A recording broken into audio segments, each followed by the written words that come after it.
All right, let's dive into one of the biggest, most fascinating challenges in all of artificial intelligence. And that is, how do you teach a machine what something actually means? This isn't just about crunching numbers. It's about real, genuine understanding.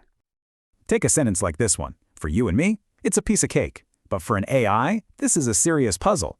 It sees the words, it can parse the grammar, sure. But the actual, deep-down meaning, well, that's where things get really tricky. Because bat could mean two completely different things, right? Our brains use context to figure it out in a split second. Are we talking about a cave or a baseball field? That context is everything. An AI, on the other hand, has to be taught step by step how to make that same logical jump. And that is the core of this entire challenge. And this really gets to the fundamental tension at the heart of AI. On one side, you have syntax, the symbols, the grammar, the rules of how words fit together. But on the other, you have semantics, the rich, complex meaning behind those symbols.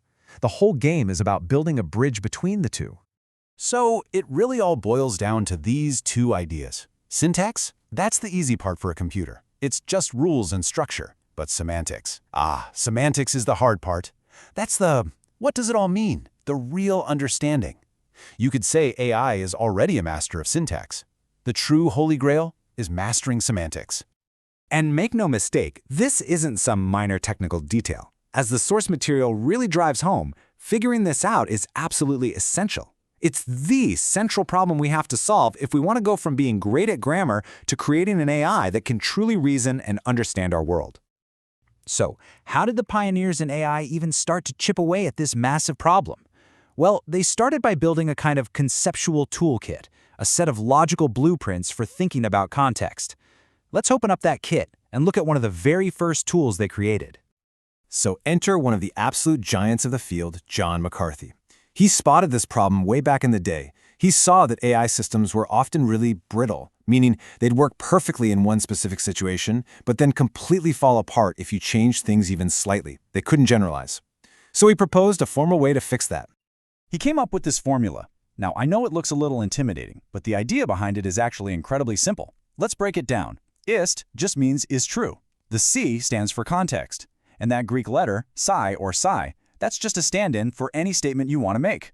So, if your statement is, the bat is an animal, you can tell the AI, ist, in the context of a cave, the bat is an animal. See? It formally tells the machine that the statement, the bat is an animal, is true.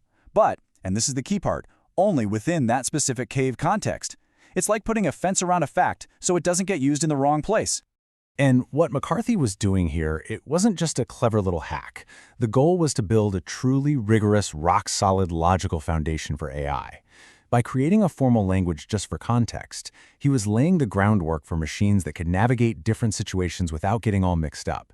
It was a huge first step, from a brittle machine to a flexible one.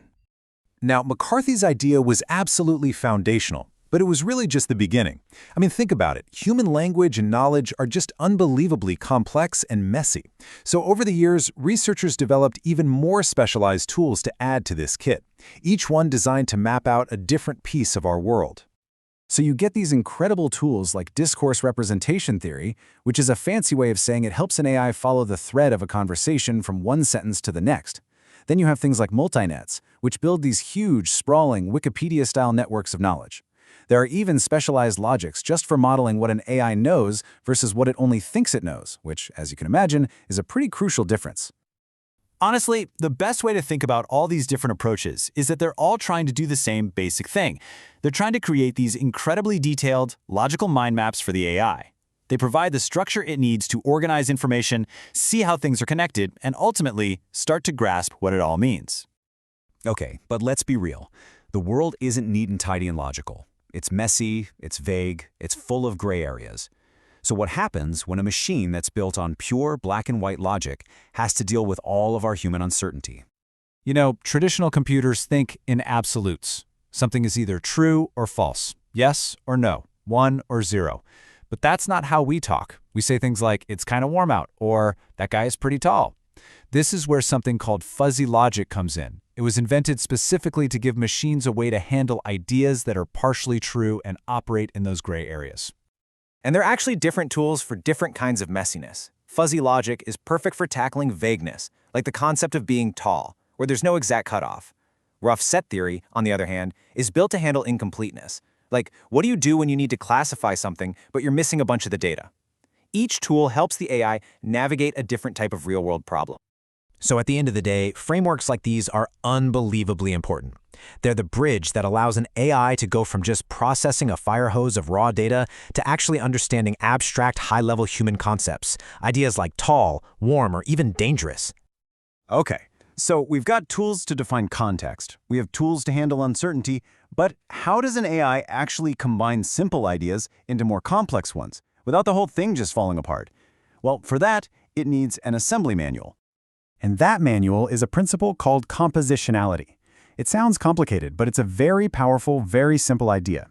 It just says that the meaning of a whole sentence is built from the meanings of its individual words and the grammar rules you use to put them together. The meaning of the brown dog just comes from knowing what the, brown, and dog mean and knowing how English grammar works. Simple as that. Now, this isn't just some elegant philosophical idea. It's a hardcore computational necessity. I mean, think about it. The goal is to make meaning something a computer can actually calculate. But without strict rules for how meanings can combine, the number of possible interpretations for any given sentence would just explode exponentially.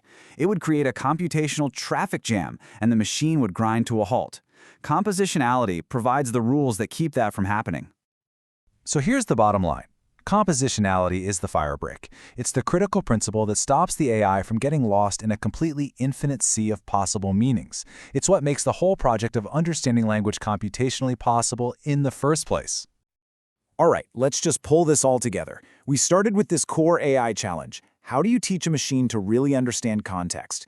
We saw how researchers have been building this amazing toolkit of formal logics to define context and even handle the messiness of the real world. And finally, we saw how this key principle, compositionality, acts as the essential rulebook that lets an AI build complex thoughts out of simple ones, without the whole system just collapsing into chaos. And it's so important to step back and remember, this isn't just a technical problem about writing better code.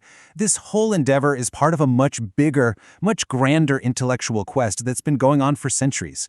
The quest to understand and formalize the rules of human thought itself.